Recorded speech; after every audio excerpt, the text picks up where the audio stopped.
How to send money from Taptap to bank account. Hi everyone, I'm here to assist you today. Without any delay, let's jump right in. First, open Taptap account and make sure you're logged into your account.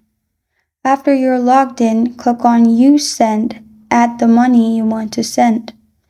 And on the right side, you'll find your currency. Select your currency.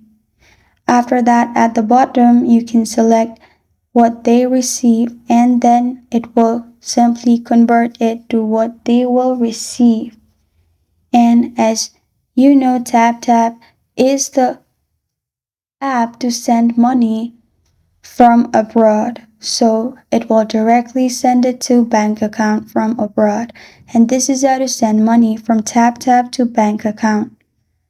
Thank you for joining me today. If this video helps you out, please leave a like and subscribe for more. Got a question or want to suggest a topic? Comment below. Thank you for watching.